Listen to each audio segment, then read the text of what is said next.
Saludos, saludos cordiales, mis hermanos, mis hermanas. Seguimos en este recorrido por el libro de Deuteronomio.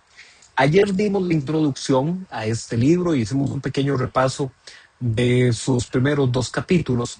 Y nada más quisiera recordar que en el resto del Antiguo Testamento, muchas veces cuando se hace alusión a el libro de la ley, es una forma de decir Deuteronomio. Ahora recordemos lo que ayer mencionamos. Para los hebreos, este libro no se llamaba Deuteronomio, se llamaba Devarim. Esa era la forma en la que ellos se referían, Devarim, que significa el discurso, las palabras. Estas son las palabras. Esto es el mensaje que Moisés nos dio y que venía directamente de parte de los Devarim, las palabras. Entonces, cuando ellos hacen alusión al libro de la ley, se refieren al Deuteronomio. Y en los dos primeros capítulos vimos básicamente un preámbulo histórico de por qué fue que el pueblo no logró entrar a la tierra prometida. ¿Cuál fue la causa? La infidelidad. Infidelidad en términos de la relación del pacto de Dios con su pueblo tiene que ver con que el pueblo perdería la confianza en la protección de Dios, en el poder de Dios. Este pueblo que había visto cómo habían sido liberados de Egipto por la mano poderosa de Dios que había humillado a todos los dioses de Egipto por medio de las 10 plagas, que los había sustentado en el desierto, y que los había conducido en una columna de nube y en una columna de fuego. Todos esos elementos, el maná en el desierto, el agua que salía de la roca, todos esos elementos no fueron suficientes. Este pueblo una vez más volvió a ser infiel y sintió que Dios los había abandonado y que estaba en el desierto solo para morir y de que no iban a poder entrar en ninguna tierra. A causa de eso, esa generación incrédula le tocaría morir en el desierto para que se levantara una nueva generación que serían los hijos de esa primera generación, la que originalmente salió de Egipto. Entonces eso lo estuvimos repasando en los primeros dos capítulos de Deuteronomio y ahora en el capítulo 3 y 4 se sigue siendo como un poco este repaso histórico de qué pasó con esa generación y dónde están ellos ahora en ese momento.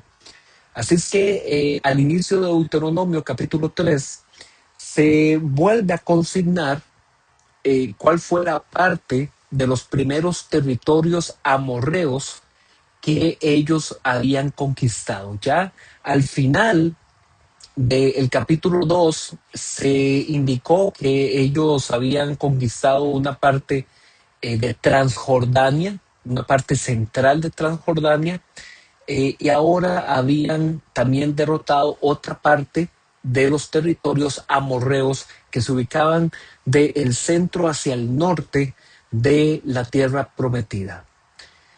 Se explica también que esas zonas fueron unas zonas muy propicias para la manutención del ganado, para tener animales. Entonces las tribus de Rubén y de Gad le dicen a Moisés, nosotros nos vamos a establecer aquí, y también la medio tribu de Manasés también se va a establecer aquí porque nosotros somos tribus muy dedicadas al pastoreo, a la ganadería. Entonces estas zonas no son muy propicias. Pero Moisés les dice, bueno, ustedes se podrán establecer aquí, pero también tienen que ayudarle al resto del pueblo a conquistar la tierra al otro lado del Jordán. Una vez más se nos menciona por aquí que Moisés se pondría en un monte y desde ese monte, en la cumbre de ese monte, él solo vería a lo largo la tierra. Moisés tiene un deseo nuevo de querer cruzar el Jordán junto con el pueblo, pero una vez más el Señor le recuerda que no será él, sino que será Josué el que conduzca al pueblo a la nueva tierra. Moisés entonces desde el monte Pisgah contempla a lo lejos la tierra prometida. En Deuteronomio capítulo 4 se enuncia un gran principio para todos nosotros. ¿Cuál es ese principio? Que escuchar la ley no tenía solamente un efecto legislativo de cómo conducirnos, cómo ser gobernados, sino que escuchar la ley era una forma de enseñanza.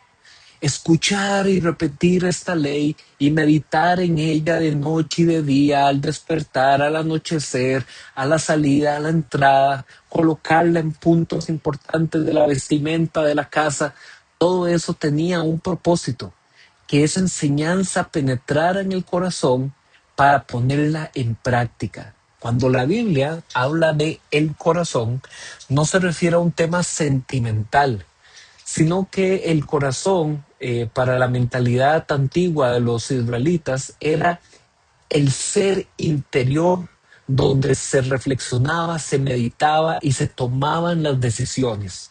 Digamos que es parecido a lo que nosotros en la actualidad diríamos nuestra conciencia, nuestro ser interior. Para ellos era el corazón y el propósito era que entonces esta ley, de tanto escucharla, de tanto meditar en ellas, se convirtiera en una enseñanza que nos debía llevar a la práctica, porque al practicarla estaríamos viviendo por medio de ella a la hora de tomar posesión de la tierra. Pero se establece una vez más una grandísima advertencia. Nadie debería añadirle a la ley. Acá entonces se hace un recordatorio y se vuelve a poner el ejemplo histórico de todos aquellos varones israelitas que murieron de la generación anterior, la generación original, todos los que murieron por haber adorado a Baal Peor. Esto de Baal, que se va a ir viendo de una forma más desarrollada en los siguientes libros del Antiguo Testamento, era uno de los principales ídolos o dioses adorados en la zona de Canaán. Y Baal, que para ellos significa Señor, seguido la palabra peor, ese es el nombre de un lugar. Entonces es como decir el Señor del lugar peor. ¿Okay? Es una forma de referirse Baal Peor. Y ahí era cuando el pueblo había sido engañado por Balán para adorar a Baal Peor. Y muchos de ellos terminaron muriendo. Entonces aquí se vuelve a recordar ese ejemplo histórico para que el pueblo tenga siempre en cuenta, hey, así como murieron aquellos que adoraron a Baal Peor, si ustedes no se mantienen fieles a Dios y se entregan a adorar otros ídolos, podrán perder la tierra porque no se estarían manteniendo fieles al Señor. También se trae otro ejemplo de recuerdo histórico, que fue cuando Dios se manifestó en la cumbre del monte Horeb, o lo que también conocíamos como el monte Sinaí en el libro del Éxodo. Y el retrato histórico que se trae ahí es cuando el pueblo recibió los 10 mandamientos que tenían el propósito de enseñarle sabiduría al pueblo. Se presenta el anuncio muy detallado, muy estricto, una vez más, de que no deben cometer idolatría con imágenes y figuras divinas, porque con Dios no hay nada que se pueda comparar. ¿A qué me compararéis? Dice el Señor. Ni una estrella del cielo, ni un animal de la tierra, nada se puede comparar, porque cuando el Señor se manifestó en Horeb, lo que se manifestó fue fuego consumidor en la cumbre del monte Sinaí. Y ante eso y ante su palabra que resonaba en la cumbre del Sinaí, nada se puede comparar. Y una vez más se vuelve a insistir en este capítulo de que el pueblo tiene que mantenerse fiel a Dios sin caer en idolatrías de imágenes o figuras, y que si lo insisten en hacer van a perder la tierra, y no solo van a perder la tierra, sino que serán dispersados entre las naciones. Esto es algo que después vamos a recordar en los libros históricos y en los libros proféticos, porque justamente este quebranto de la ley en su esencia más pura, ¿qué es lo más sencillo de la ley?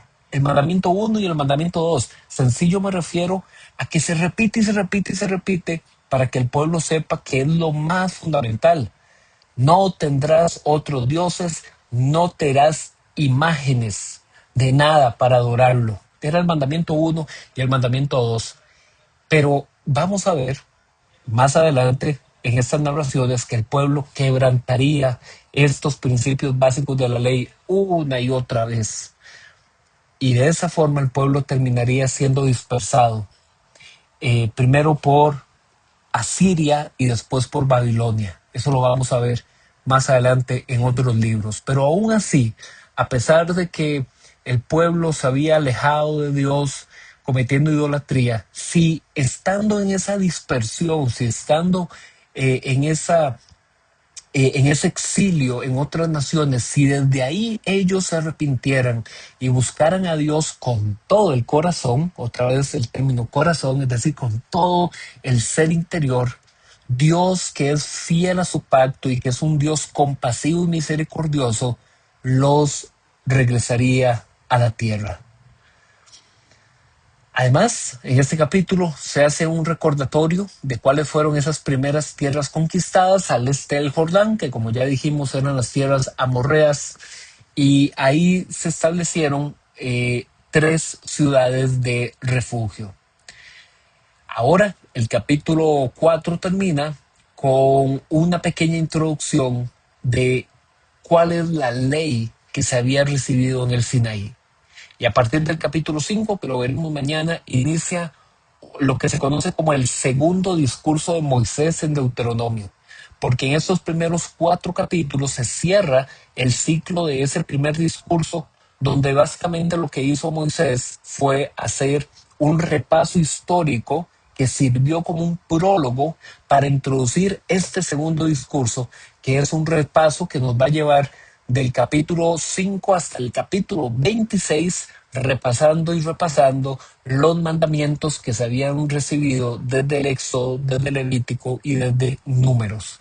Así es que a partir de mañana arrancamos el segundo discurso en el libro de Deuteronomio, que es un repaso de la ley. Así es que comenzamos y espero que sigamos aprendiendo bastante de este libro de Deuteronomio. Nos vemos mañana.